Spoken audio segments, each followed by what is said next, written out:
tentang sel berbicara yang menjelaskan tentang komunikasi sel. Komunikasi sel adalah proses ketika satu sel mengirimkan pesan atau sinyal kepada sel lain untuk mengatur aktivitas tubuh seperti pertumbuhan, penyembuhan luka, dan respon terhadap hormon. Komponen utama dalam komunikasi sel. Di sini penjelasan tentang siapa yang berbicara, siapa yang membawa pesannya, dan siapa yang mendengar. Yang pertama itu ada sel pengirim. Sel ini yang menghasilkan pesan atau sinyal. Yang kedua itu ada molekul sinyal, zat kimia yang membawa pesan, bisa berupa hormon atau neurotransmitter dan protein kecil. Yang ketiga ada sel penerima. Sel ini yang menerima sinyal atau yang menanggapinya. Yang keempat itu ada reseptor, bagian di permukaan atau dalam sel yang mendengarkan sinyal. Pada video ini akan membahas secara singkat mengenai tahap komunikasi sel. Jadi, sinyal yang memulai suatu proses komunikasi sel yang dihantarkan dari sel satu ke sel lainnya itu disebut sebagai ligan. Sinyal molekul atau ligan, dia ini akan mencari reseptor yang sesuai di sel target hingga menduduki reseptor. Jadi, yang warna ungu itu namanya reseptor, di mana akan mengakibatkan aktivasi reseptor.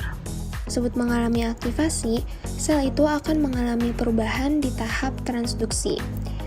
Nah, reseptor ini tuh akan aktif hingga mengaktifkan molekul-molekul lainnya yang ada di sitoplasma dalam melakukan proses transduksi, sehingga mengakibatkan perubahan reseptor dengan adanya relay molekul di jalur transduksi signal hingga menghasilkan suatu molekul yang dapat mengikat suatu respon. Nah, contoh proses transduksi ini adanya fosforilasi protein dan desfosforilasi protein yang menyebabkan kenapa sih si proses transduksi signal ini mengakibatkan perubahan suatu protein. Jadi, kalau pada fosforilasi itu kan fungsinya sebagai mengaktifasi, sedangkan defosforilasi itu fungsinya deaktivasi. Maksudnya, ketika ligan ini tuh menduduki reseptor dan adanya transduksi signal, apakah si responnya ini tuh menghentikan respon sebelumnya atau mengaktifkan suatu respon yang baru.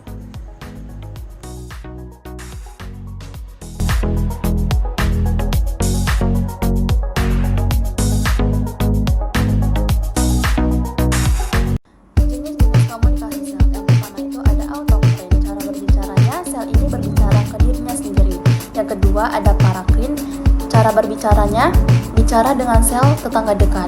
Yang ketiga itu ada endokrin, bicara jarak jauh lewat darah. Yang keempat itu ada sinaptik, bicara lewat sinap atau saraf. Yang kelima itu ada kontak langsung, bicara lewat sentuhan langsung.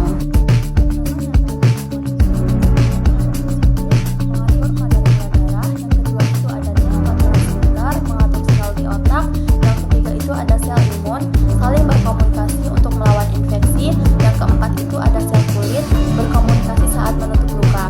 Jadi, sel berbicara lewat sinyal kimia yang dikirim dan diterima dengan sangat teratur. Proses ini membuat tubuh kita bisa berpikir, tumbuh, bernafas, dan bertahan hidup. Tanpa komunikasi sel, tubuh kita tidak akan bisa berfungsi dengan baik. Jadi, itu saja penjelasan saya, kurang lebihnya mohon maaf. Wassalamualaikum warahmatullahi wabarakatuh.